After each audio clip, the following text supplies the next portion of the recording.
Connecting लिंकचा विषय देखील मोठ्या प्रमाणात गाजला आणि मला तर कधी कधी आश्चर्य वाटतं, काही लोक तर असे आहेत की एखाद कोटी खोटारडे लोक मेल्यानंतर ते पैदा झाले असते आणि लाजही वाटत नाही खोटं बोलायला. कनेक्टिंग लिंक सुरू झाल्यानंतरही दुसऱ्या दिवशी टीव्हीवर येऊन खोटं बोलतात. एखाद कोटी, जयंतराव तुम्ही हसू नका, मी तुम्हाला नक्की सांगतो आपल्याकडे काही हे नाही आहे, पण 1 कोटी खोटारडे मेल्याशिवाय पैदाच नाही होऊ शकत. पण मी तुम्हाला सांगतो, एक लक्षात ठेवा, खरं म्हणजे कनेक्टिंग लिंकचं काय झालंय तर आपण सगळ्यांनी बघितलं, खोटारडेपणा सगळा बाहेर आला.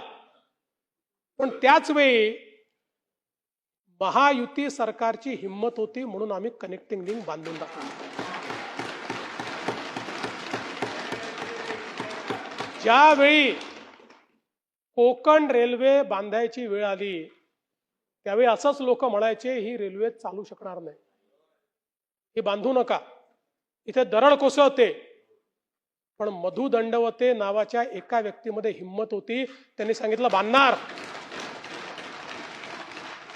आणि ती बांधली. बांधल्यानंतर जवळपास 15 वर्ष दरवर्षी दरड कोसळायची, पण त्या प्रत्येक वर्षी आपण शिकायचो आणि त्या ठिकाणी काही ना काही काम करायचो आणि ती दरड कोसळणं बंद करायचो. आज विचार करा, या भीतीने जर कोकण रेल्वे तयारच केली नसती काय अवस्था राहिली असती.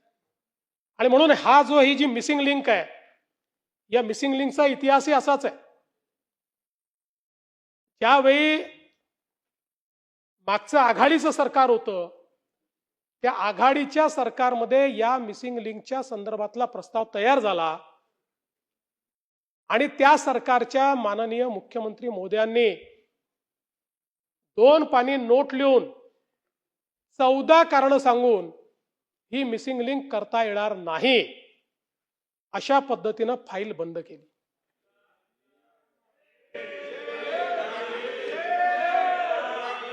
चौदा कारण दिले, 14. पण लक्षात ठेवा, गिरते हैं शेरे सवार ही मैदाने जंग में,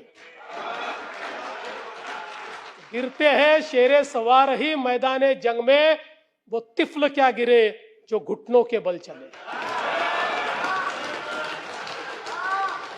आणि आम्ही निर्णय केला,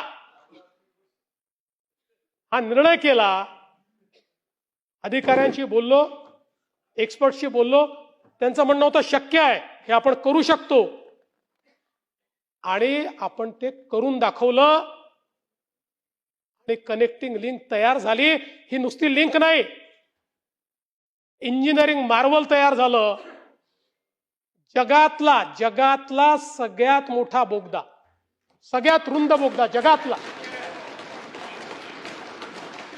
आणि भारतातली सगळ्यात उंच वायाडक्ट, सगळ्यात उंच केबल स्टेड ब्रिज भारतातला, हा आपण त्या ठिकाणी तयार करून दाखवला.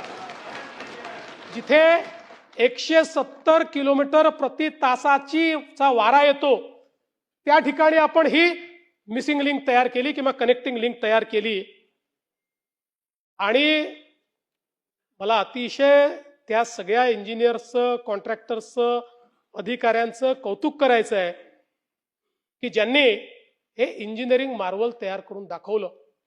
आज त्या एका कनेक्टिंग लिंकमुळे संपूर्ण घाट सेक्शनचे ऍक्सिडेंट संपले, घाट सेक्शनचा ट्रॅफिक संपला. आणि आज आपण पाहू शकतो की घडलं काय, तर त्या ठिकाणी दरड वरून कोसळली, आणि वरून कोसळून जो पाण्याची कमान आहे त्या कमानीवर पडली, ती कमानीचा भाग तुटला आणि दरड खाली पडली. ती त्या ठिकाणी मलबा त्याचा तयार झाला.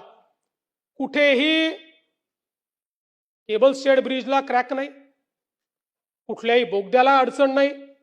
उलट लोकांनी तर सांगितलं की बोगद्यामध्ये इमर्जन्सीची बटन दाबल्याबरोबर 3 मिनिटांमध्ये क्रेन आमच्याकडे आली. अनेकांनी सांगितलं बोगदा होता म्हणून आम्हाला त्या ठिकाणी आम्ही वाचलो, पण लगेच पाणी पडतंय आणि असे व्हिज्युअल दाखवणं सुरू केलं की जसं काही कनेक्टिंग लिंकच तुटली.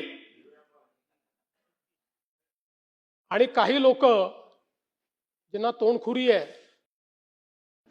आमचा विदर्भातला शब्द आहे, ते असे सुरू पडले की जणू काही 7,000 कोटी पाण्यात गेले. जयंतराव, 18 तासामध्ये ट्रॅफिक सुरू झाला. यांच्या थोबाडावर टिचून. आणि सवाल हा नाहीये, अरे देवेंद्र फडणवीसला शिव्या द्या, त्याला सवय आहे, शिव्या प्रूफ आहे मी.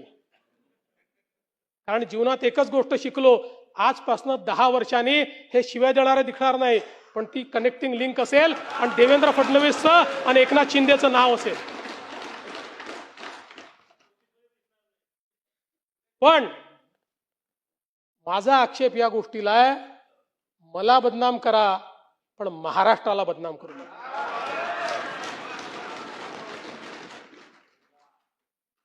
आजमी साहब, हमारे जयंत राव जी ने सही बात कही, जिनको कुत्ता नहीं पहुंचता वो आजकल सोशल मीडिया पर आकर सबको गाली देते हैं, मुख्यमंत्री को भी गाली देते हैं. ऐसे कुछ भाड़े के टट्टे इस मिसिंग लिंक के बारे में भी पैसा ले लेकर सोशल मीडिया पर लिख रहे थे. उनको भी कह देना चाहता हूं, अगर महाराष्ट्र का अपमान करोगे छोड़ूंगा नहीं.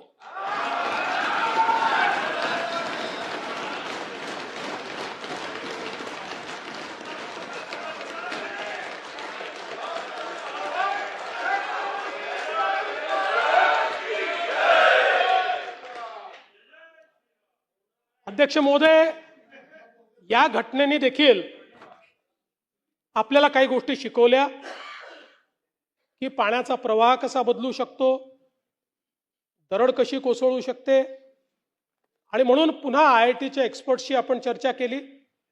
त्यांनी आपल्याला अजून काही ठिकाणी वायर मेश लावली पाहिजे, कुठून दरड कोसळू शकते, असे आता नवीन आराखडा एक दिलेला आहे, तोही आपण करू, म्हणजे पुढच्या वेळेस कदाचित अशा प्रकारची घटना होणार